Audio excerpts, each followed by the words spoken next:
On today's episode of Andy and Ari on 3's Brett McMurphy joins us, and we are talking about a wild statement that the Maryland AD made that probably doesn't seem so wild once you start drilling down on it, but a 20-team Big Ten by 2030.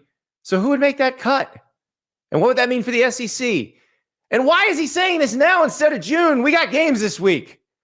Speaking of that, Bill Belichick coaches his first college football game on Monday. We pick the TCU versus North Carolina game. We also talk to TCU coach Sonny Dykes. Later, Brett and I, who have been to Clemson, explain to Ari what a game at Clemson is like as we get you ready for LSU Clemson on Saturday. All that and more on today's Andy and Ari on 3. Andy and Ari on 3 is sponsored by BetMGM. Sign up for BetMGM today. Use the bonus code CFB. That's college football, CFB, or Ari, A-R-I, and get up to $1,500 paid back in bonus bets if you don't win. If you haven't signed up yet, use the bonus code CFB or the bonus code Ari, and you'll get up to a $1,500 first bet offer on your first wager with BetMGM. But that's not everything. Once you've already signed up, on Thursday, Friday, and Saturday of week 1, so August 28th through August 30th, they've got a no-sweat parlay boost token. So you go for the end zone without breaking a sweat. With a college football no-sweat parlay token, you will get your stake back in bonus bets if you don't win. Also, Thursday, Friday, and Saturday of week 1, there's another college football parlay boost token. And no matter where it is, there's nothing like getting on the game and leveling up your next parlay. So use the parlay boost token to boost your potential payout from a winning college football parlay. All available to you from BetMGM. And if you hadn't signed up yet, very easy. Download the app, sign up, use the bonus code CFB as in college football, and get going. See BetMGM.com for terms. 21 plus only. U.S. promotional offers are not available in New York, Nevada, Ontario, or Puerto Rico. Gambling problem? Call 1-800-GAMBLER in the U.S. Call 877-8-HOPE-NY or text HOPE-NY 467-369 in New York. Call 1-800-NEXT-STEP in Arizona. Call 1-800-327-5050 in Massachusetts. Call 1-800-BETS-OFF in Iowa or 1-800-981-0023 in Puerto Rico. First bet offer for new customers only, subject to eligibility requirements. Rewards are non-withdrawable bonus bets that expire in 7 days in partnership with Kansas Crossing Casino and Hotel. Don't forget, if you haven't signed up for BetMGM yet, use the bonus code CFB and get your $1,500 first bet offer today. Welcome to Andy and Ari on 3, presented by BetMGM. Ari, I thought we talked about this. I thought all the ADs and the people in charge of conferences knew this. Like, when the season begins, conference realignment talk ends. We got games this week, yet we have the Maryland AD talking about a 20-team Big Ten. We can't have this. Yeah, I mean, conference expansion's happening all around us all the time, 24/7, even when we feel like we're at like an impasse, right? Like, we're going to let this new weird, wonky conference realignment situation that completely messed up the entire sport and how it functions, a break for a little bit while we watch football, but that we couldn't have that. So, it's okay. Let's mess it up even more, Andy. How about that? Let's do it. But guys, stop doing this. If you want to say something spicy about conference realignment, please do it in June when we are desperate for stuff to talk about. June's a good month for that. Yeah. Because it is happening in June, too. It's happening in June as much as it is happening now, because it's never not happening. Exactly. Okay. Let's bring on Brett McMurphy, our colleague at On 3. He, of course, is a realignment expert, has been covering realignment since realignment began, since Penn State joined the Big Ten. No, you're not that old, but you were alive when Penn State joined the Big Ten. Yeah. You were an adult when Penn State joined the Big Ten. I was alive, yes. Look, give Maryland AD Jim Smith credit. He was asked by Inside Maryland Radio how many teams will be in the Big Ten in 2030, and he didn't hesitate. He said 20. So the thing is, And look, you guys know this. The teams that may be attractive now may not be attractive in 5 years. I mean, if we go back 5 years to 2020, there was still a Pac-12. OU and Texas were still in the Big 12. The Big 10 only had 14 teams. So what are things going to look like going forward in 2030? Jim Smith, to his credit, did not name the 2 teams he thinks that will be joining. But guys, I think, and I don't know if you agree or not, I've kind of gone back and forth on this. I really believe the new members of the Big 10, when those members join, and whether it's 28, 29, 30, obviously that aligns with the TV deals, the college football playoff, a number of factors the all ACC aligning. Out dropping. ACC, XFEs dropping. I think it will be an AAU member school. And there are 5 current in the Big 12. There are 8 in the ACC. And, of course, Notre Dame. As I wrote today for On 3, Notre Dame will remain an independent until the world implodes. So forget your hopes of getting Notre Dame. Okay. But I do think they'll pick from the 8 ACC AAU members, or potentially from the 5 Big 12 members that are currently AAU universities. So AAU, by the way, we're not talking about grassroots basketball. We're talking about the Association of American Universities, which is the most prestigious research universities in the country. All the Big 10 members except Nebraska are. Nebraska was when it joined, and then it got dropped, but they were there. They were in it when they joined. So I would imagine that is a prerequisite. I'm happy, Ari, to recklessly speculate on who that might be, but can I throw this out here, guys? Just be reckless. Just be reckless. Well, we're gonna do that. But this is coming from Jim Smith, the Maryland AD, who just got there. He just replaced Damon Evans. So remember, when we talk about this stuff from now on, all politics are local, and whoever is talking about it is wish casting. They are wish casting something for their school, because there's 2 ways what's going to happen can happen. One way is the Big 10 goes to 20 schools. The SEC goes to 20 schools. By the way, Notre Dame would have to join a conference in this scenario, probably. One's the AFC, one's the NFC. The other one is Ohio State, Michigan, Alabama, Georgia, Tennessee, LSU, Penn State, Oregon. They all call each other and they're like, hey, guys, we can probably do this without Purdue and Vanderbilt. So one of those includes Maryland and one doesn't. So that's why he's talking about a 20-team Big 10. Next up on today's episode, we're drafting teams that aren't in the Big 10 and the SEC who are probably more worthy of a Big 10 spot than Maryland. Do you want to do that? Exactly. So but like, Ari, when we talked to Cody Campbell, the billionaire Texas Tech donor at Big 12 Media Days, he wants a next version of college football where there's 70-something teams in the top division, because that means Texas Tech's going to be in it. And by the way, we're having their own school. We're having fun with the best deal out of it right now, and we poked fun at Maryland a little bit there. But I think I speak for you, Andy. I don't know about you, Brett, but what I prefer too is that 70 schools are in the top division. I don't want the AFC and NFC. So, like, from the wish casting standpoint, like, I want to wish cast myself that Maryland is still a part of it, because if we get to the point now where we start replacing teams instead of expanding and reorganizing, then that is the one-way ticket to the dreaded Super League. So let's hope that they do this, right, Brett? I don't know. Where do you stand on that? Yeah, no, I agree. I'm afraid I think the college game is already becoming more and more like the NFL light, if you will.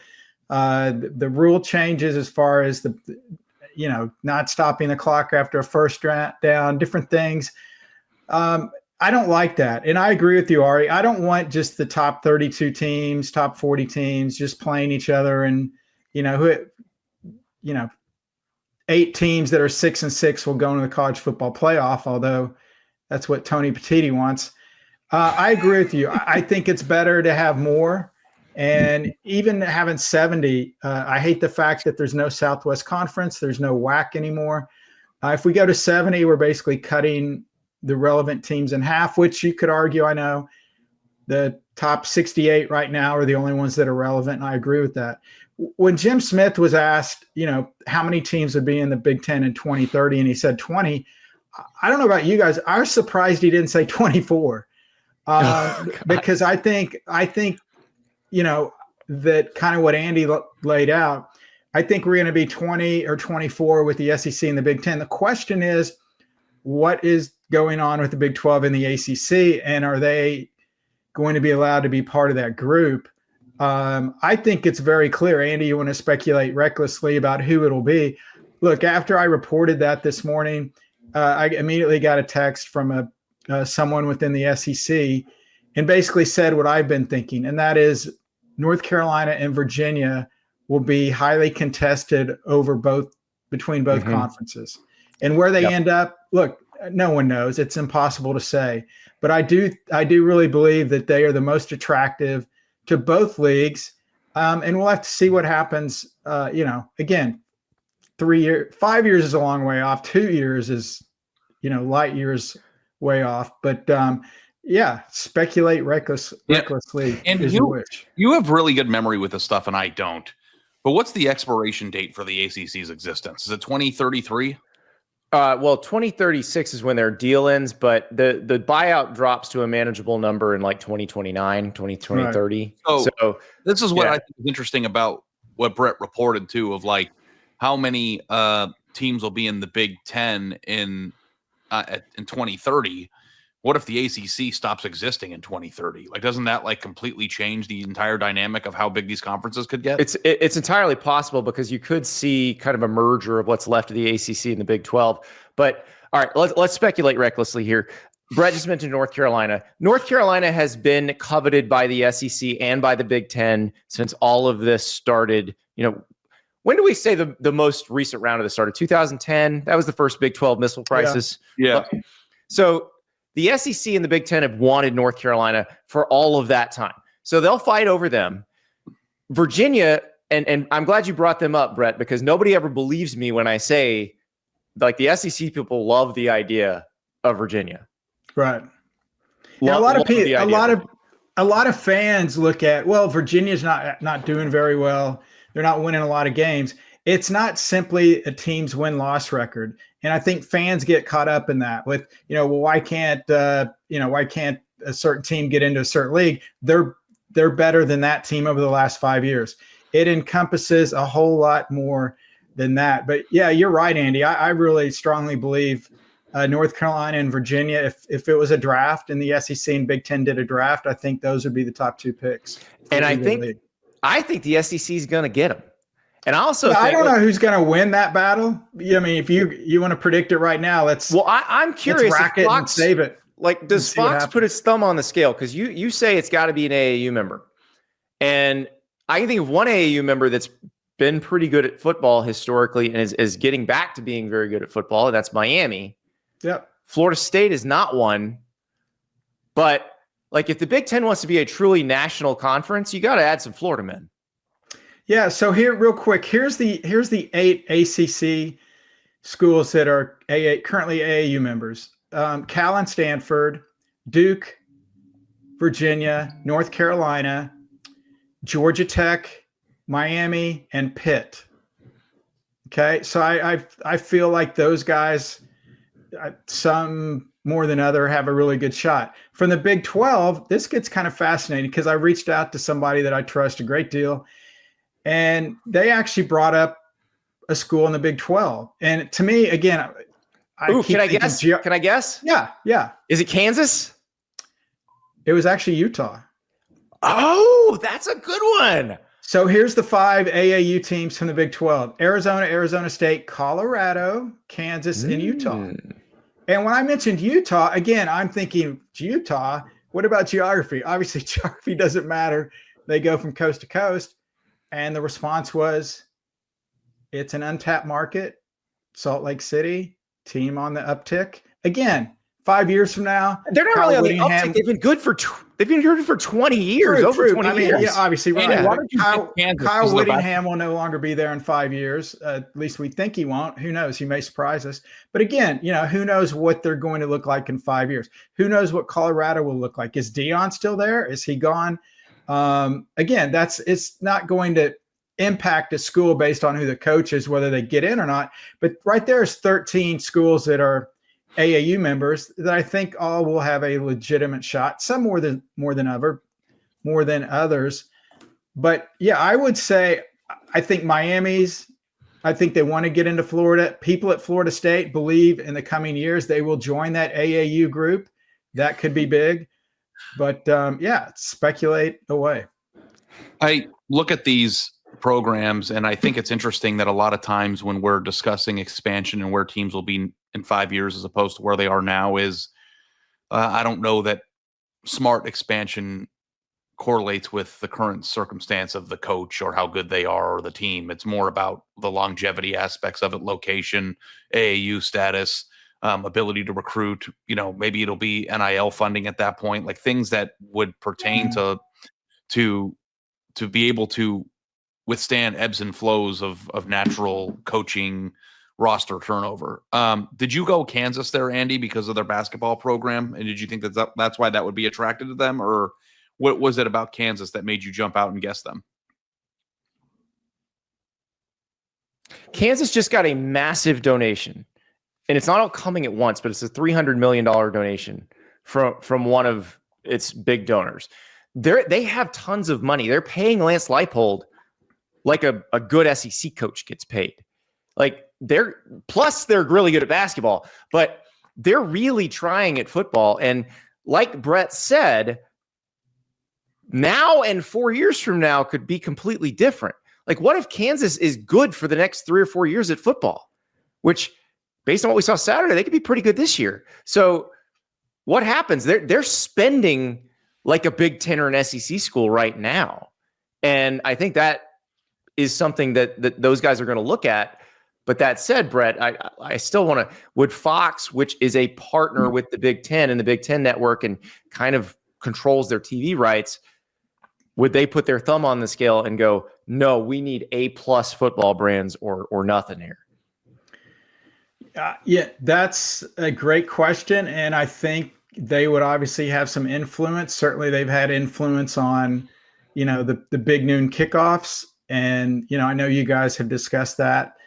I think ultimately, though, the university presidents are going to make a decision. And look, let's cut to the chase. How much money will adding Kansas compared to Miami bring to the Big Ten? That probably will be the deciding factor. When they can balance everything else out, and some have positives, some have negatives. The bottom line is, we see how much finances have impacted college athletics just in the last year and this year. Fast forward 5 years, who knows what in the world it's going to look like then. And again, all of these universities are looking for untapped revenue streams. You can only charge your fans so much. You can only, do so much. In certain other avenues, donations. You can only get so much money out of certain companies. So here's another way to jack up that revenue. And if it's a huge amount difference from going with, again, a Kansas or a Miami, I think that would be a huge factor and probably a deciding factor. I don't know specifically what the difference in those evaluations would be, though, based on, specifically we're talking those two schools, but any of the 13 AAU schools I mentioned. And Notre Dame not. I don't think if they go to the Super League, Notre Dame's in a conference. But if the Big Ten and SEC can stay separate, and again, Andy, you know this, Ari, you know this as well as anyone. There's no way that Greg Sankey is going to do anything as far as the future of the college football playoff that excludes teams not in a conference, because he doesn't want to push Notre Dame into joining a conference, while technically they are required to join the ACC through the end of the ACC deal. But everyone, rightly speculates past that point, it would be the Big Ten. I'm here for the long game where Notre Dame joins the SEC at the end. Hey, who knows? Yeah, crazier things have happened at this point. Exactly. Nobody knows what's going to happen. We're trading Vanderbilt for Notre Dame. Congrats.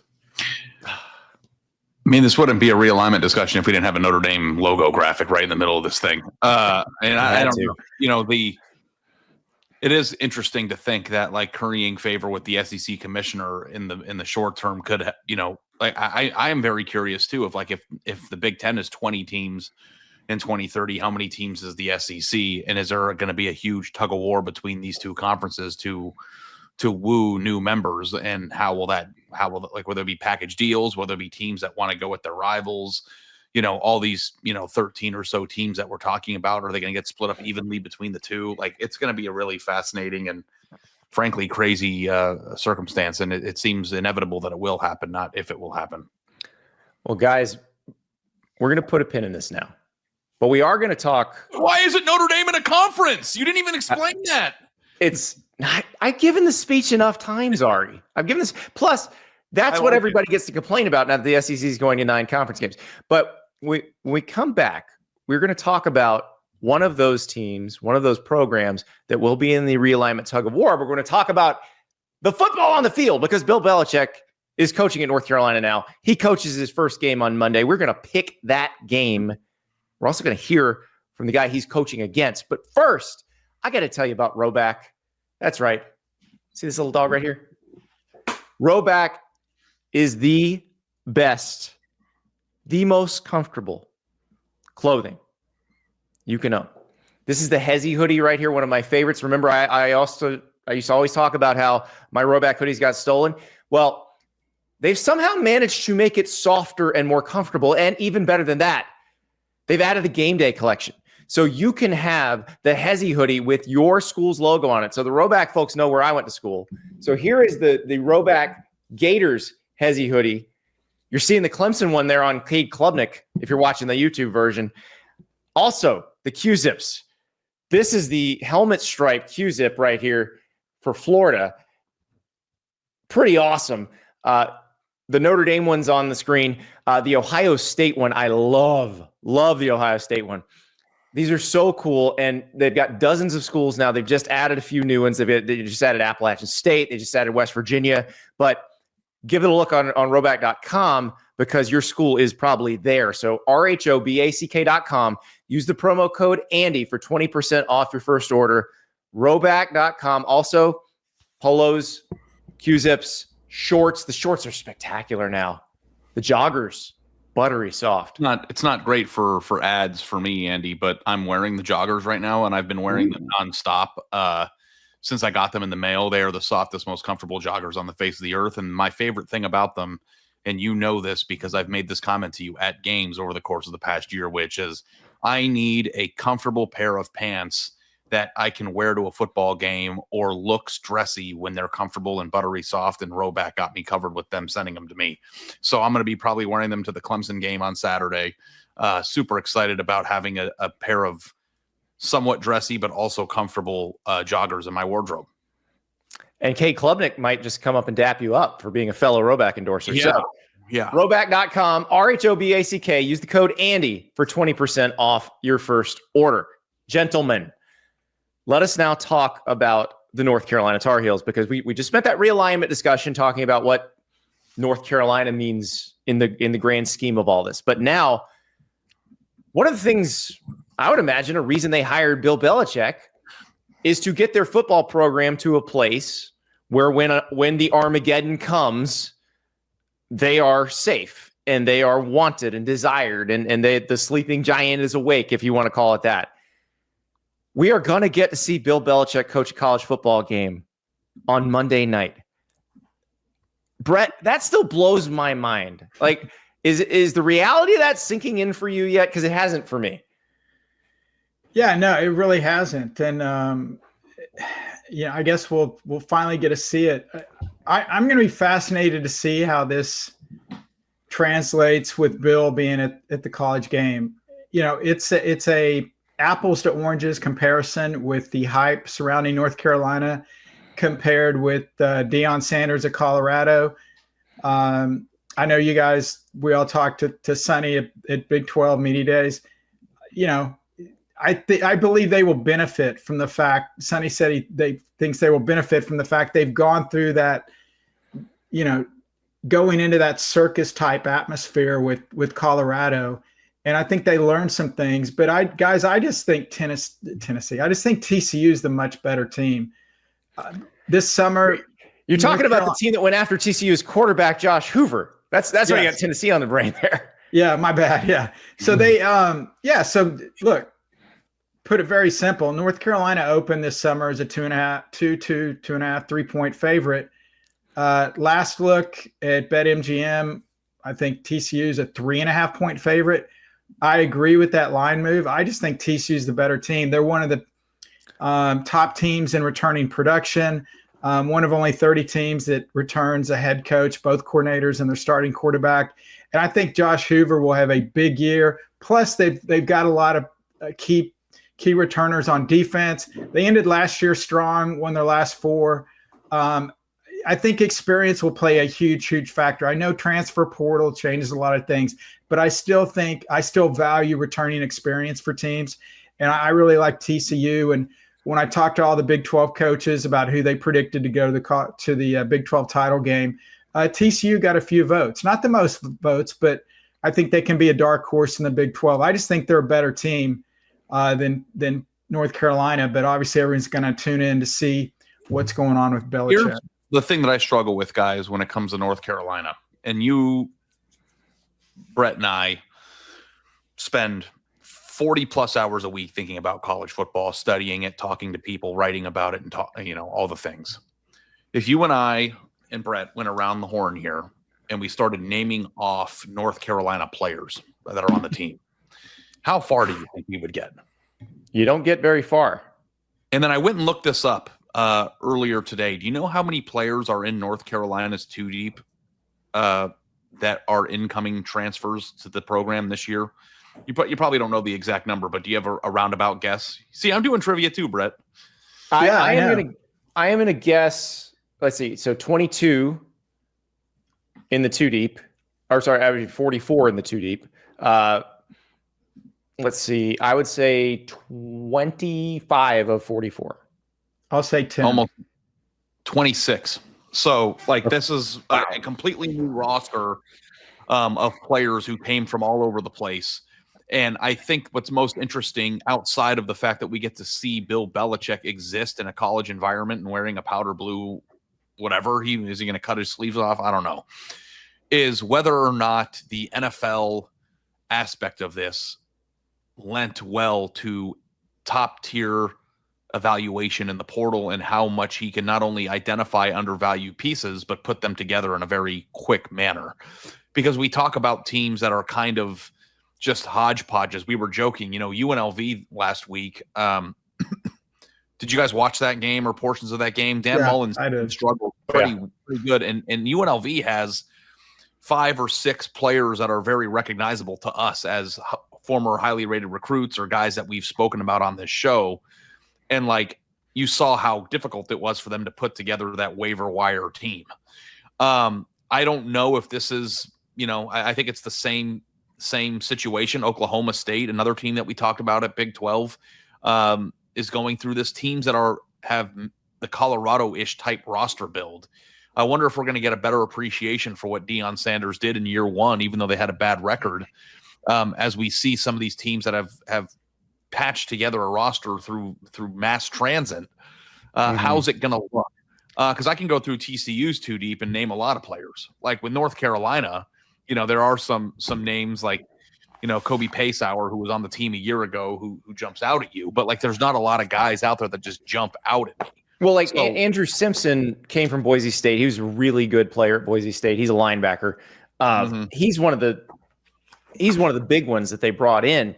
Thaddeus Dixon, one of the corners, played for Steve Belichick at Washington last year.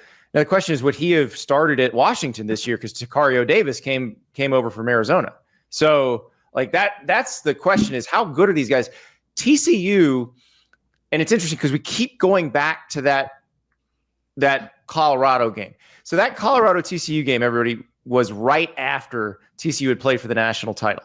They had lost almost all of the best players from that team. They didn't have a lot of NFL players on that roster. They were not doing particularly well at the NIL game back then. I would argue that TCU has probably 5 times as many NFL players on its roster now, like NFL players in every position room, which they could not have said 2 years ago. And I think that makes a huge difference. Now, they are going up against a coaching staff that can clearly evaluate talent, that clearly knows what an NFL player looks like. So that's the question. How quickly did North Carolina ramp up? Did they do better than everybody else in the transfer portal because these guys know what they're looking for? Or is it harder than it looks? Do you bet on this game, though? You bet on it on theory. You bet that you believe TCU is a more complete roster that will gel, and that it's going to, at North Carolina, doesn't have as much talent and it won't gel. Or you're betting on Bill Belichick and Steve Belichick together, mostly Bill, are geniuses who have the NFL strategy down pat. They can out-evaluate Sonny Dykes, and they're going to put together a much better team than we think. And I'm more likely to want to side with TCU in this discussion like that. But it seems like you're kind of blindly picking to a certain extent, because I think we'd all be lying if we told you exactly what North Carolina is. I don't think we know the answer to that. Yeah, I mean, I agree. You nailed it, Ari. And look, with the transfer portal, we're blindly picking a lot of these games. But yeah, TCU is the better overall team. I don't think there's any question about that. And what you mentioned about Belichick, coming in with the NFL pedigree, with Steve Belichick and all those kind of things, I think that will pay dividends. I don't think the first game, though, it will, because, again, with NFL players, you've got endless amount of time that you can work with them. They obviously are more advanced football knowledge. They can, absorb it, learn it, do it. I don't know if college kids, in a couple of months can take in everything Belichick wants to do, and how much does he have to dumb it down I'm not saying because it's Carolina, just for the college game. And I think all those factors. Smart kids at Carolina. Yeah, no, I know, but you know what I mean. You've got a limited amount of time. The playbook is not going to be as big as it was with the Patriots. There's no way that they can put all that in right off the gate. Well, right. And that's what people, I think, forget is Bill Belichick, when he was with the Patriots, would at times build a bespoke defense for the offense that they would play that week. It would look like nothing that the opponents had seen on film the entire year. And I don't think you can do that with college players. I saw on Twitter somebody said that the amount of time it takes to install what you're doing at the college level is so much of camp that it's impossible to start game planning until the week of the game. That they need all 3 weeks of camp to figure out how to run what they run. Because NFL players are like, oh, I did this when I was in college, or oh, I did this when I was with the Texans 2 years ago, or oh, I did this when I was with the 49ers 3 years ago. They pick it up so quick. College players a lot harder. Yeah. And I think the final thing that puts me solidly backing TCU is the fact that a company owned by Bill Belichick and managed by his girlfriend, Jordan Hudson, has filed a trademark for the term gold digger. That is legit. No kidding. That's real. So, that's real. That is real breaking news here on the pod. That is real news. But no, I think the only advantage North Carolina has is TCU doesn't necessarily know exactly what they're going to do. I don't think that's enough to give North Carolina advantage. I'm going with the Horned Frogs. You're also talking to a person right now, Brett, that lost a mortgage payment betting on TCU when they played Colorado 2 years ago. And I hit it live 3 times in the middle of the game, too, because I couldn't fathom how a team that was pieced together with duct tape would be able to beat the team that played in the national title game the year before, and here we are. I was on TCU also, but there were a lot of turnovers. I agree. There were a lot of turnovers. That was by the way, that Colorado team won 3 games that year. And the game was at TCU, if I remember correctly, right? It was a road game. It was at TCU. It was at TCU. TCU was 2 or 3 touchdown favorite, I think. Yeah. Because part of me wants to just sledgehammer TCU again, but I'm I've got scar tissue. Well, and it's 3.5, 3.5 on the road. That's there's your issue right there. To Brett's point, TMZ reporting like 5 minutes ago, as we're recording this, that they did file for the gold digger trademark. This is the same company that has filed for trademarks on the phrases all Belichick team, Chapel Bill, the Belichick way, Dynasty, parentheses, Bill's version, and multiple others. How do you talking about Brett, this? you're more we're not talking about this. Brett, you're more seasoned stuff than me. If you can just trademark just like regular terms, and if you can trademark those terms, like how does Kanye West not already have that trademark? Like it's like it's just a normal word. You have to prove that you're using it and defend that you're using it. But Kanye West has it trademarked as a song title for that particular composition because he is the songwriter. So if you tried to use lyrics from that song, he could sue you. But if I started selling T-shirts that were Carolina blue that said Gold Digger on it when they had the trademark, I could be sued, right? Provided they're using it, provided they are actually selling product with those words on there. Okay. So Yeah, the great get them pretty quick, Ari. You might have a shot. The three-peat trademark of Pat Riley. I think it was Wes Matthews, a guard for the Lakers, actually threw out the word three-peat sometime in the locker room, and Riley heard it. But then Riley went and filed a trademark, and now Riley gets paid every time somebody has a chance to win a third title. It's great. So only in America. Right, who's getting paid when they go on BetMGM this week? All right. So Ari, I'm laying the points. I mean, like I'm TCU to cover. Brett, TCU to cover. Laying the lumber. Yes. Go ahead. See, I hate when the whole North Carolina does it because North Carolina is going to win now. But I'm sorry, I got TCU to cover. Yeah. I wonder if it's possible if Bill Belichick gets his ass kicked right out of the gate. I don't think so. I've thought about this, but I don't think so. I think he's smart enough to know what he's dealing with. He can muck this game up enough to make sure that doesn't happen and make sure they're in it at the end. I just have always pushed back at this, and I will push back at it one final time as we head into this glorious weekend, guys, that just because you coached in the NFL and just because you were really good in the NFL does not mean that you are superior to your colleagues. I don't know that I believe because Bill Belichick coached the Patriots that he can evaluate the portal better than Sonny Dykes. Maybe it'll turn out that he can. But do you think that Bill Belichick because of his NFL experience, is a more superior talent evaluator of high school students and young 20-year-olds who have very little tape than somebody in college who's been doing this for 7 years? Like, because I don't think those two things translate. And I think that you have to take a pretty big leap of faith in Bill Belichick's Tom Brady success to think that just because he's Bill Belichick, he's going to take a roster that has 4 players on it that anybody who watches college football has ever heard of and play a team that might contend for the Big 12 championship very close right out of the gate. Is that a fair assessment? I'm not trying to be mean, and I'm not even saying that he won't be good down the line. But I don't think it's fair. We have no idea. We don't know what's going to happen. I just don't think NFL credentials get you right out of the gate the benefit of the doubt that you're a superior college coach and program builder than somebody who took TCU to the national title. Yeah, I mean, if you walked into a great roster, that'd be one thing, but that's not what they did. That's not what they walked into. He's like the NFL-ness is a cure-all to their ailment, and it's like I don't know if that's a fair expectation. That's all. And it's also. Go ahead. It's also not necessarily Belichick. It's Mike Lombardi, the GM. Yeah, that I think he's a bigger factor than Belichick. I think he's hell of a podcaster, Mike Lombardi. Yes, he is, and former VSiN host. But I think. But that's a great point, Ari. But I think it's not necessarily Belichick. I think it's more Lombardi, specifically on how much he's evaluated these players and how well they can do.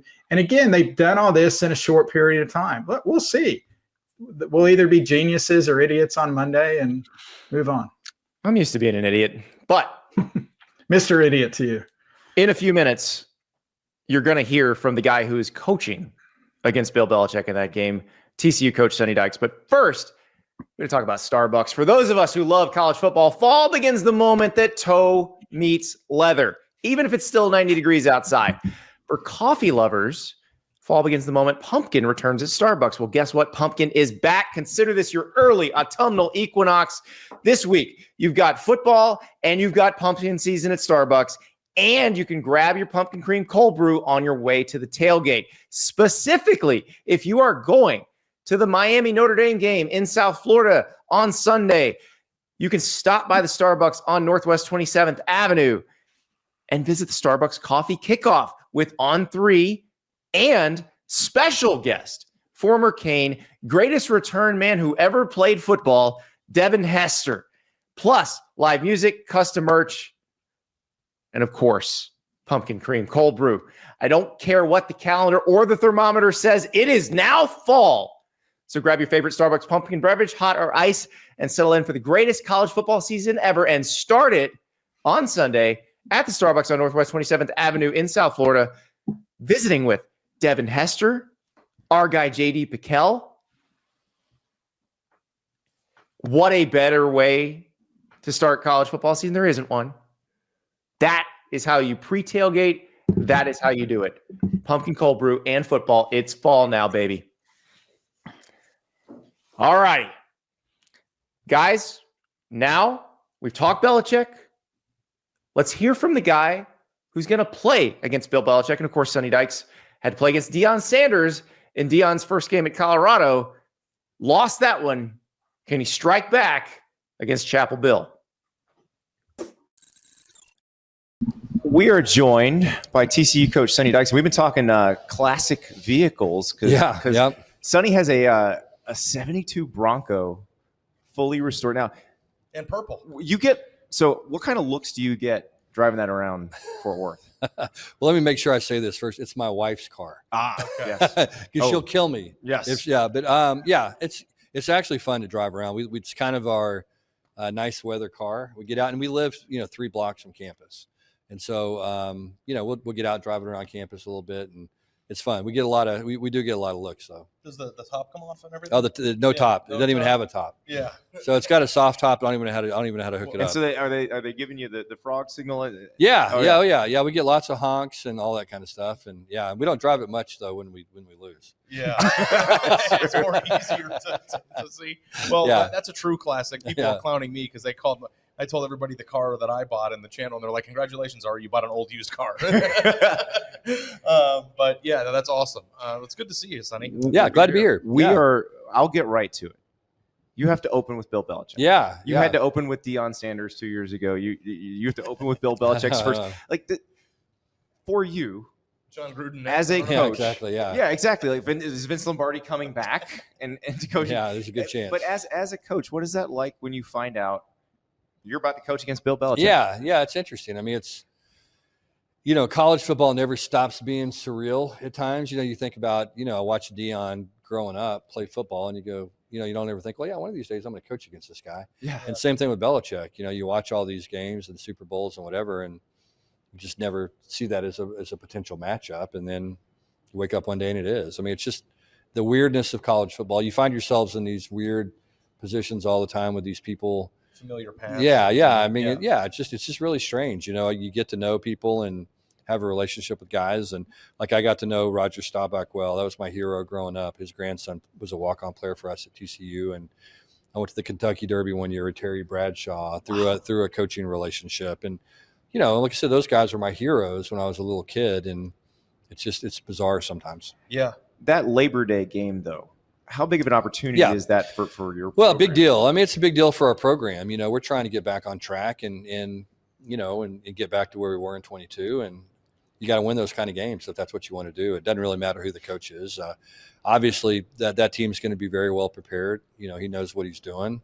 He's a really, really good football coach. Obviously, one of the best that's ever coached. And so you better be well prepared. And there's going to be some unknowns going into the game, particularly what are they going to do on offense and how does their offensive coordinator mesh with the quarterback that they have and all the things. But it's going to be interesting to see, but it should be an exciting ball game. It's the only game on Labor Day. Mm-hmm. So there's going to be a lot of eyeballs on it. So it's a great opportunity for our players. What did you learn from the Colorado experience? Well, we were coming off of that really good run in 22. We got pretty much decimated, with with our roster. We lost a lot of the seniors of that group, and then we had 7 juniors that declared early for the draft. So we got wiped out pretty good. But we didn't do a good job of getting our guys ready, and prepared for that, because there was so much talk about the game and so much hype and all the things. And so we're going to need to do a better job of preparing our guys, psychologically and mentally to go in there and, just ignore all the chatter, positive, negative, whatever it may be. Belichick's, like I said, one of the greatest coaches that's ever done this, but he's not going to play quarterback. He's not going to make any plays. The hype around him is minuscule in comparison to what you were dealing with Deion in terms of like outside chatter. I mean, but it's Bill freaking Belichick. I know. I'm not saying it's not going to be a challenge. Yeah, it's still going to be a lot. And we are, just again, that being the Labor Day Monday game, that's the only game on. Yeah, but I think that the whole thing with Deion was, this guy's in over his head. He's it's a different like a clown. No one thinks he can do it. And then you have this guy it's over here. It's interesting because the element of that game, that you were coming off the national championship run, you'd lost. Yeah. I'm curious because it's only been a few years, but it feels like the sport has changed entirely. Yeah. In those, like, how it has. different is my building gosh. a team now versus then? Yeah, everything changes. It changes week to week in college football now sometimes. It's different. There's different challenges. Obviously, the transfer portal and NIL kind of happening at the same time. Those are two things that needed to happen, in my estimation. Players always should have had more freedom to leave. Players should have always been compensated. The two happening at the same time made it very difficult. Spun it out of control. Yeah, and made a lot of things very unstable. But look, man, that's part of college football. There's always challenges. You're going to have to figure things out. We've always prided ourselves on trying to be ahead of the curve and find creative ways to get an advantage. And so you got to figure out how to make this work for you. So we heard everybody liked your quarterback this offseason. How'd you make sure? We had some suitors. You know what? Great thing about him, he didn't care. You know what I mean? Somebody threw a pretty substantial amount of money at him, and he never wavered. Didn't come back and ask us for more, and none of that stuff happened. He just, he loves TCU, loves his teammates, loves the team. It's a hard thing to do, to turn down that kind of money, but especially when you're his age. But it was easy for him. He's just that kind of kid. Like, where are you? You're just like driving around in a Bronco, and you get a phone call. Hey, someone's trying to get my quarterback. Like, what are you doing? And it's funny. I kind of found out after the fact. It was one of those things where I'm like everybody else. I heard about one player leaving a certain school, and then I heard about that certain school reaching out to our guy, or however that takes place. In today's world, maybe the reaching out through the agent is my guess. And then, it was kind of over. And so there wasn't any kind of prolonged conversations. No, Josh and I didn't even have a conversation about it. Well, and I called him in after the fact, and I was like, "Hey, I just want you to know we appreciate it." And he was like, "Of course, Coach." I never even entertained it. It's interesting because we hear about the players who do leave or who demand more money, but I imagine there's probably just as many or more who are happy where they are, who no question treat it like Josh did. Yeah, no question. Look, this football players are no different than guys in your industry or any other business for that matter. Some of them will move across the country, get into a lot worse situation, jeopardize their future for $1 more. Mm-hmm.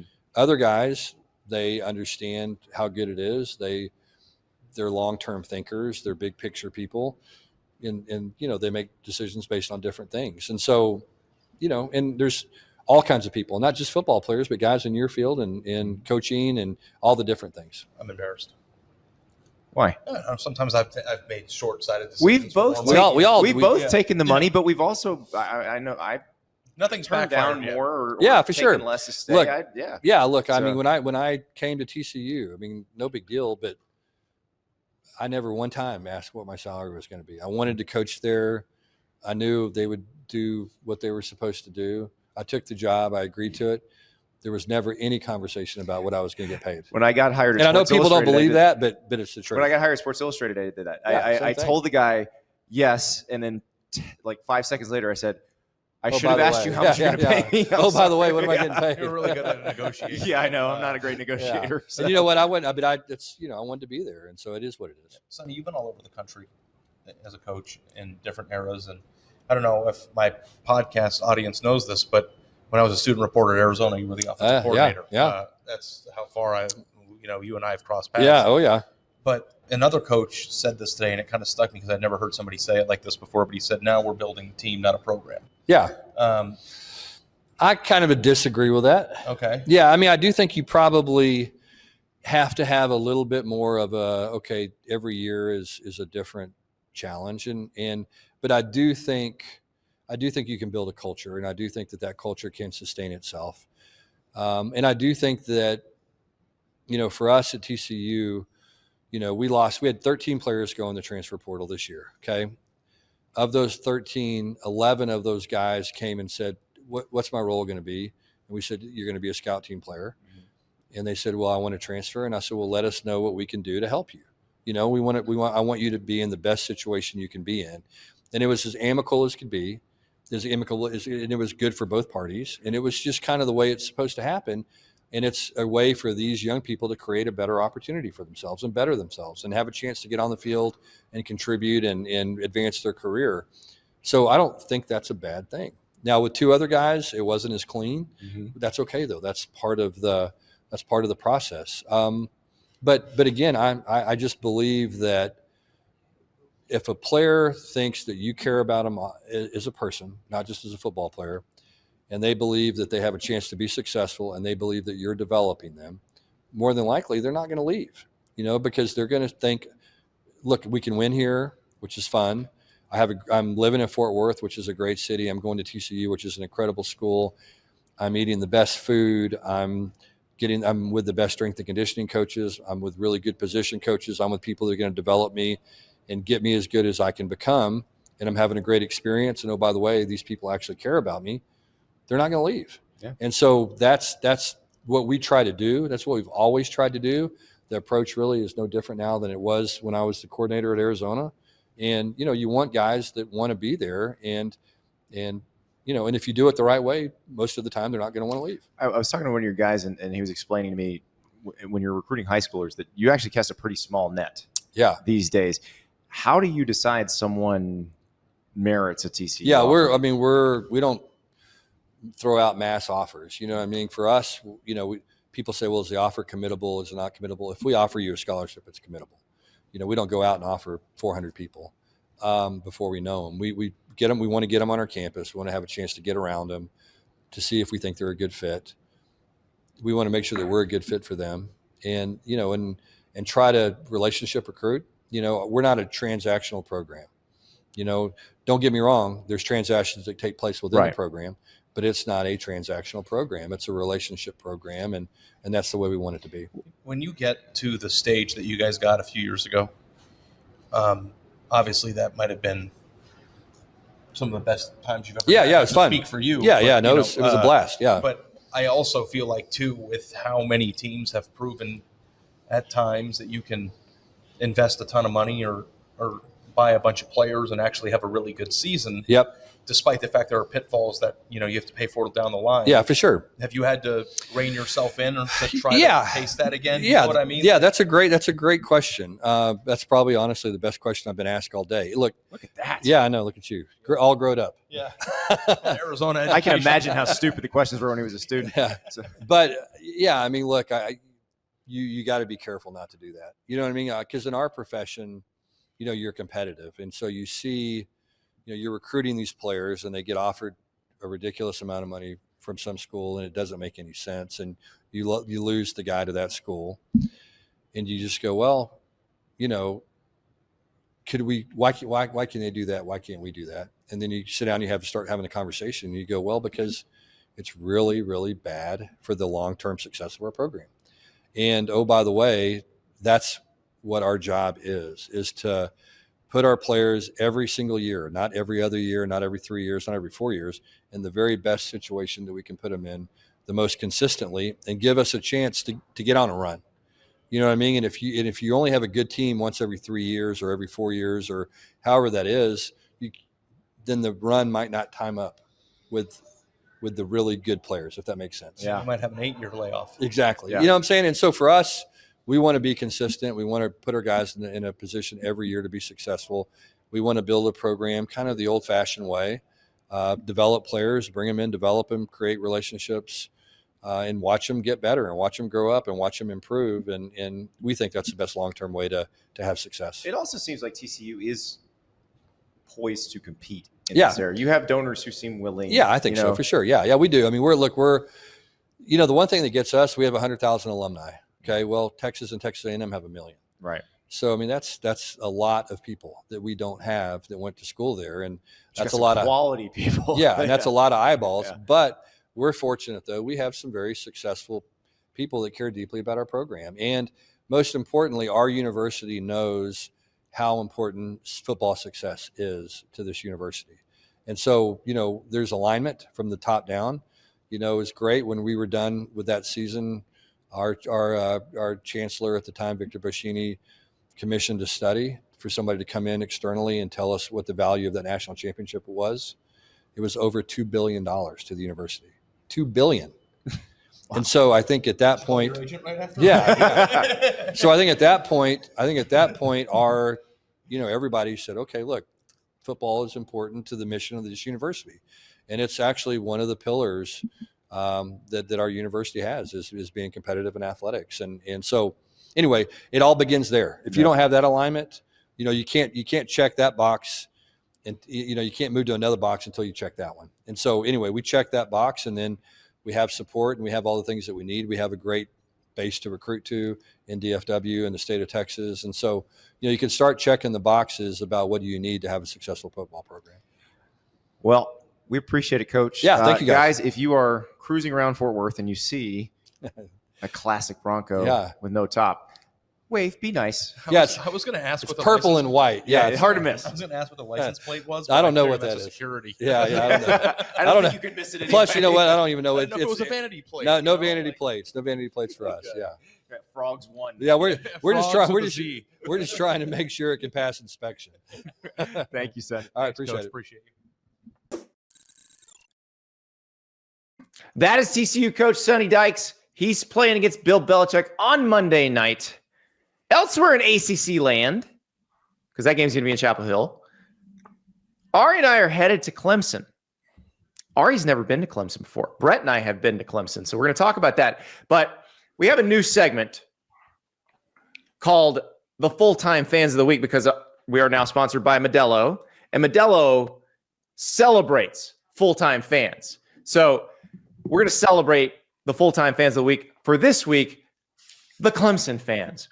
They show up in droves. They pack the place.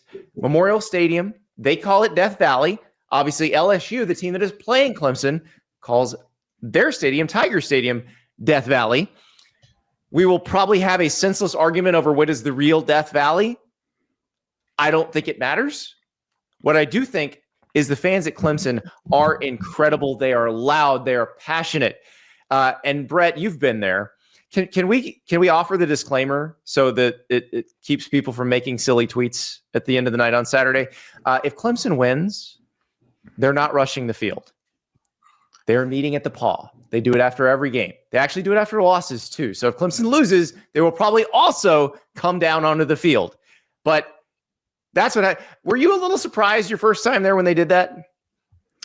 Yeah, I was. And what's funny, even though it's become more well known, when after the game, Pete, you'll see people say, "Oh, they just beat App State, and their fans are rushing the field." Like, I guess you can keep telling people, but not everyone's gonna realize it. But yeah, and then the ACC now is finding schools that rush the field. But obviously, once the visiting team leaves the premises, they're welcome to go out there. But I think it's one of the cool traditions in college football.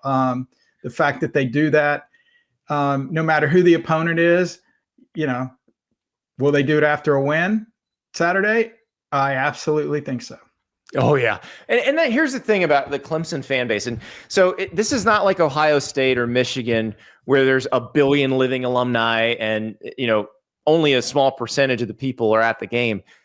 Clemson is not that big of a school. A lot of the fan base is at every game. And so this is a group of people that everybody knows everybody. They love their Tigers. They're very passionate about this. They've been on an incredible ride. Ari, you've talked about what Dabo's done at Clemson. You've talked about how he's done the thing nobody else can do, where you could take a team that was pretty good and turn it into elite. And this fan base has really enjoyed the ride, but I got to say, they were doing this long before Clemson was a national title contender.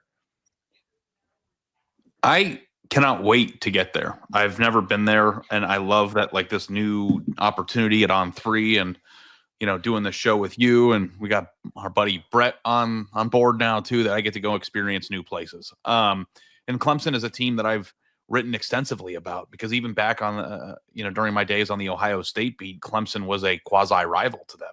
They were competing for a lot of the same players. They were meeting regularly in the postseason, and Clemson became the Alabama-like figure in Ohio State's locker room for a few years down there. I cannot wait. I think they're going to be awesome this year. I think they're going to win this game on Saturday. And I also think that Dabo Swinney is going to reassert himself as the mad scientist of college football. And I can't wait to see the first step in that direction potentially on Saturday. And if nothing else, if they lose, an interesting game, because LSU has got a pretty important situation here too. As I wrote on 3 on Wednesday, I think it's the juiciest game of the week. Yeah. Now, the first step, of course, is down the hill, because you touch Howard's Rock, you run down the hill. Brett, you've seen how steep that hill is. I'm shocked anybody sprints down that hill. Like, I would break my leg. I would just trip and break my leg. Yeah, because that obviously would live on the internet till the end of time. But yeah, it's pretty impressive. Again, it's really cool. That's what I talked earlier about, super leagues and all that stuff. That's what makes college so much better than the NFL, is stuff like that, what they do at Clemson and Howard's Rock. But yeah, I've talked to Dabo about running down the hill. It's an experience for sure. Of course, if one of the LSU players wants to be truly legendary, he could do what Deion Sanders did when he played at Florida State. Deion Sanders, I can't remember what, I think it was 1988, I want to say, stood at the bottom of the hill and said, "Bring it on." And then Florida State won. Now, you have to win to do it. So, like, if DJ Pickett wants to celebrate his first college game by standing at the bottom of the hill and going, "Bring it on," like, LSU better win.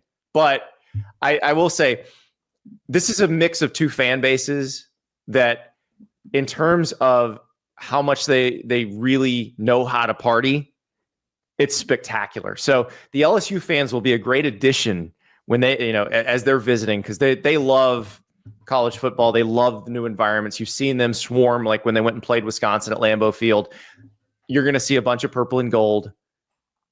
The Clemson fans will be great hosts. It's going to be amazing. So bring that Modelo to your tailgates. Hand them out. Whether you're a Clemson fan, LSU fan, celebrate. Because you guys are the full-time fans of the week. Grab yourself a Modelo and stay game day ready all season long. I cannot wait for this. Something else I cannot wait for. Brett McMurphy, the last time he was on, promised the next time he came on, he was going to have trivia for Ari and I. So we're going to do that. But first, I do have to tell everybody about one more thing, and that is our friends at Huel Complete Nutrition in a bottle. Now, you can get the pre-made bottles, but also I've got the powder now that I throw into the shaker bottle. Boom, boom, boom, boom, boom, boom, boom. And that is a meal. That is a breakfast. That is a lunch. It's spectacular. All the vitamins and minerals you need, all the protein, 40 grams of protein plus 27 vitamins and minerals. It is going to be exactly what you need if you're busy, if you've got a bunch of kids and a bunch of kids stuff you've got to get to. That's what happens to me is my wife hands me this list of, you've got to be here, you've got to do this, you've got to be here at this time. Sometimes I got time to put the powder in the Huel bottle, shake it up, and go. But I know I'm getting a complete meal when I do that. Now, new customers get 15% off at Huel.com. Use the code STAPLES15 on your first purchase of $75 more. You also get a free gift, which I think might be a Huel t-shirt, which those are the best workout shirts. I've got like 3 of them now. They're incredible. So Huel.com, Huel.com. Use the code STAPLES15 for 15% off your first purchase of $75 or more. Complete nutrition. when you need it right now. All right, Brett, it is time. I've been stressed about this. You've teased this. Ari is freaking out. It's awesome. I don't know the answer to any trivia. Andy and I were in Vegas for Big Ten Media Day, and they had trivia on the TV about everything, and I didn't know a single answer. I don't know anything about anything. I'll add to that. This morning, we're texting back and forth about the show with producer River, and Ari said, Sunday's my 1-year anniversary at On3. And I'm like, no, it's not. Monday is your 1-year anniversary at On3 because your 1-year anniversary is September 1st. And Ari's like, yeah, I don't know how many days are in each month.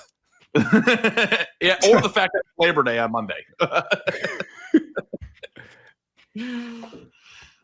So Andy is a new employee to On3. How do I get some gear from Rhoback? How do I get some Huel? How do I get some BetMGM? You got to host a show. Do I get to talk to Shannon, or what do I have to do here? Well, I mean, Shannon Terry, our founder, can make everything you want happen. So that's a good phone call to make right there. I'm just wondering, you're holding up all these items. I'm like, wow, it's like it's like a bunch of people coming out of a clown car. What's next? The Huel thing, I will say, one of the better. Because I love when we get one that we don't really know much about, and then it turns out to be fantastic. Huel came on board last football season, and they were just awesome from the get-go. And I was like, my kids would steal them and take them to school. I grab them. My wife would grab them on the way out to work. So I love it when we got – and then Modelo came in, and Ari and I were talking about this the other day. All I had to do was open the fridge in my garage, and there was Modelo and Modelo Negra already in there. He already paid for the Modelo. He had to buy the beer himself. I don't know what. Yeah, I bought the beer myself because they weren't an advertiser yet. I just like it. So, all right, let's get into this trivia. I'm excited. Okay, so real quick question: do you guys? I'll have stuff all year if you want to do it. If River can create it, a scoreboard as the season goes on, that'd be even better. But I'll ask you this: do you want a question right out of the gate with only one answer, or do you want one with 8 answers? Let's start with 1, and then we can move on to 8. Well, no, I'm just saying because you have more chance to get. You can go back and forth on how many of the 8 you can get. Well, let's. Which one do you think I'll be most likely to be humiliated by? Well, the first one answer, but it will, if we're short for time, I would go the one answer. We've got time. It's the internet, Brett. It's the internet. But the other one is a list of coaches. So there's 8 coaches. So you can go back and forth until we get all 8. Okay. Let's start with 1 and then we'll move on to 8. Okay. All right. So who goes first? Well, we'll do it together. Just ask the question, and then we'll take a minute. Yeah, say your name. If you want to buzz in, say your name. So I'll say Andy if I'm buzzing in. Okay, all right. So, you've built it all up. Here we go. Pretty anticlimactic. There is only one Power 4 school since in the last 5 years that has had the same head coach, offensive coordinator, and defensive coordinator. What school is that? In the last 5 years. For the past 5 years. Power 4 school.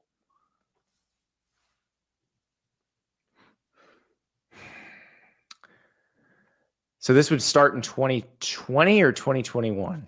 21, because this is the 5th year. Andy, Texas. You are correct, sir. Yes. Now, Kyle Flood does not call the plays. The offensive coordinator is Steve Sarkisian. Kyle Flood is the offensive line coach. I didn't say call plays. I said I know. And Pete Kwiatkowski's been the DC.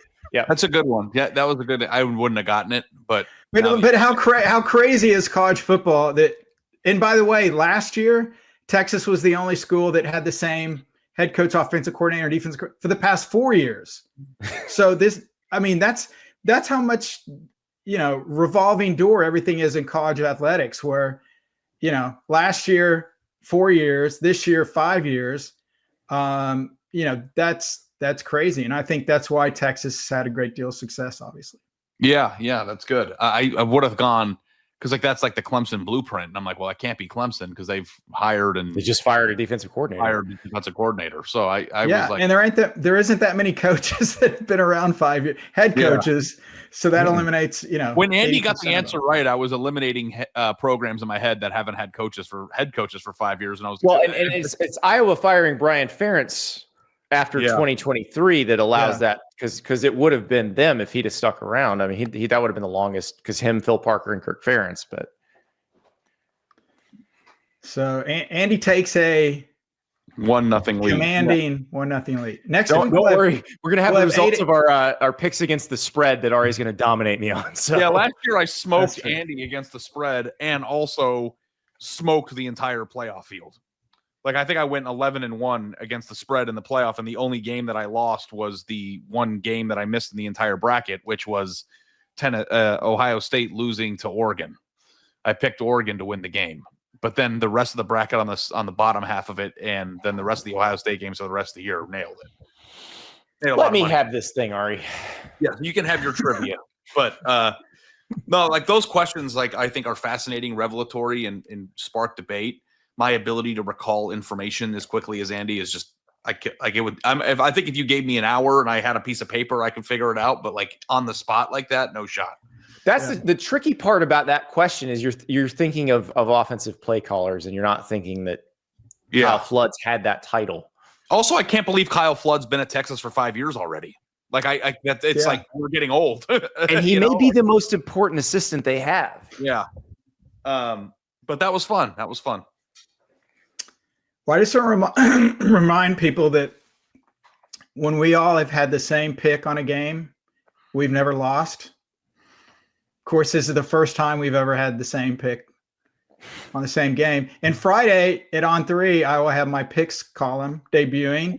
And you didn't ask, but I do like Clemson to win and cover in Death Valley Junior this weekend. All three enjoy of us the are game, on that guys. too. By the way. Yeah. I'm gonna one thing before we go.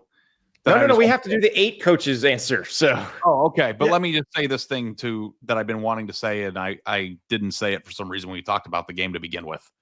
But like, what if Garrett Nussmeier, DJ Pickett, and one other player, Harold Perkins, on LSU all reach their like ceilings this year? They could be really, really good. So I don't like DJ Pickett. When you said his name, was like a lightning bolt hit the tip of my, you know what? Because like, he's a absolute monster. LSU's got freaks again. They've got freaks, out. And you never know what can happen when the team has freaks. All right, let's hear the next question, Brett. Oh, you want it now, or you want to hold it for next week? No, let's do it now. We're gonna make you work. Next week. You're gonna have plenty of questions, I think. I'm gonna have to do a lot of research. Okay. So this one you can go back and forth. So it's not like, so Ari, you go first, and Great. then Andy until we get all 8. Pretty simple question. Name the 8 coaches that have played in conference championship games the past 2 years. Ari, you're up first. James Franklin. Wrong. Matt Campbell. What do you mean? Why is that wrong? Franklin has been in the Big Ten title game the last 2 years. Yes, he was there last year. Last year. Last 2 years. I thought you meant. Okay. Sorry. All right, River, Okay. cut that. Okay. Yeah. No, So what I'm looking. No, don't cut it. It's okay when we both missed it. So Yeah, okay. I'm sorry. Yeah, each of the last 2 years, 8 coaches. Oh wow. Okay. Barry Odom. So Ari, you're not going first. That's Yes. one, Andy. Yep. Okay, Ari, you're next. Steve Sarkisian. That's Correct. 2 different answers. Nice. 2 different conferences, but yes. Very good. Okay, Andy. Spencer Danielson. Yes. Very nice. 5 remaining. I'm trying to remember. I don't know if Sharon Moore counts because was he the acting coach 2 years ago at the time? Not in the championship game. No. Harbaugh is back. Okay. And so I'm going to go Dabo Sweeney. Incorrect. What? Andy? Yeah, he did. Not in 23. They didn't play in the title game. Kirby Smart is one of them. Yes, Kirby. Actually, Andy, you want to guess? He has the most consecutive conference title appearances. You want to guess how many that is? It's everyone since 2017. So no, conference. Oh, no, that's right. No, I'm sorry. You're right. Right. Because Florida was the East champion in 2020. So it's 21, 22, 23, 24. So four in a row. Correct. 4. That's the longest current streak of any coach. Wow. Okay. So we have 4 more now? We've got 4. Kirby Smart, Steve Sarkisian, Spencer Danielson, and Barry Odom. There's 4 coaches. For those who don't know, Barry Odom is now Purdue's coach, but he was UNLV's coach the last 2 years. UNLV played Boise State both years. Spencer Danielson was Boise State's coach. I'm trying to think. Is John Summerall an answer? Yes. No, that's right, because he won it at Troy and then played in it too late. He's been in 3 consecutive. He's the only other coach that's been more than 2 times. He's been in 3 consecutive. Nice one in there. All right, 2 to go. They have each been in the past 2 conference title games. Are we just working? Brett Lashley was in 2 conference title games in different conferences. You are correct, Andy. Nice job. Yeah, because they won the American in 23. They won the American and then the ACC. So I was wrong. We had 3 left. So now we have 2 left. Okay. Now we have 2 left. Is Dan Lanning one? Man, Andy, this is good. You're gonna have to lay points from this. Yeah, point forward. I mean, well, we're not. I thought we were going every other, and he's just like. I guess we're not. I guess we're not. Andy's up 5-2. We've got 1 left. Oh, I didn't even know we were keeping score. I thought we were working together. Okay, is Charles Huff one? No, but that's a good. That's a. Yeah, they won the Sun Belt last year, but Marshall was not in it the year before. This is so tricky. Would you like a hint? Yes. Small hint. It is a group of 5 coach. I figured that. Group of 5 coach.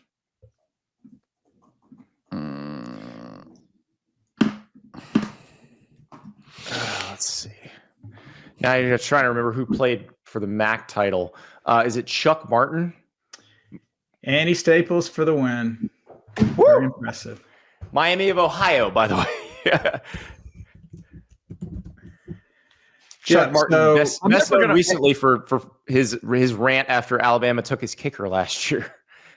Yeah. Right. So a lot of those guys have been in consecutive conference title games with different schools, but Kirby's got the longest current streak, 4 in a row. John Summerall, 3 conference titles in a row, and the rest of the guys we mentioned, 2 in a row.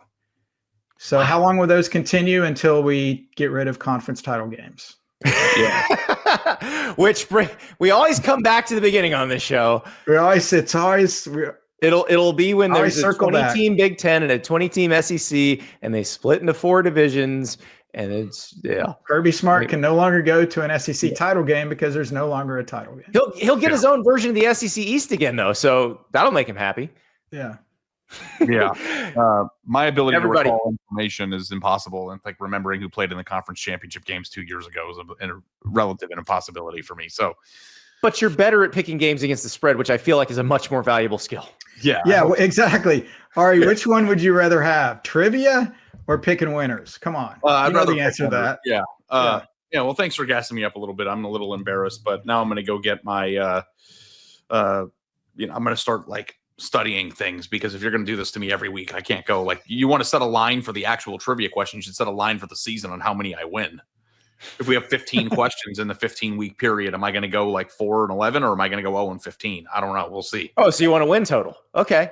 Yeah. Ari's win total. I'm going to set Ari's win total at 3.5. Yeah. Well, I'll take it. I'm going to juice the under. Juice the under. So basically, Ari is the college football version of Stanford, is what you're saying. Yeah. BetMGM, just put your experts on this, but I feel like 3.5 is a good number here. Yeah. Well, thanks for doing that, Brett. It was fun. That was beautiful. You got it. So tomorrow, Tyler Shoemaker will join us with the best bets of the week. We picked the games earlier in the week. Those are the games that everybody's talking about.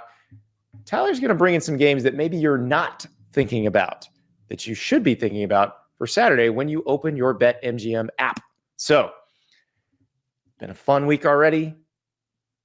We got games Thursday night. We'll get you ready for Nebraska and Cincinnati. Let's go. We're almost there. I'll talk to you tomorrow.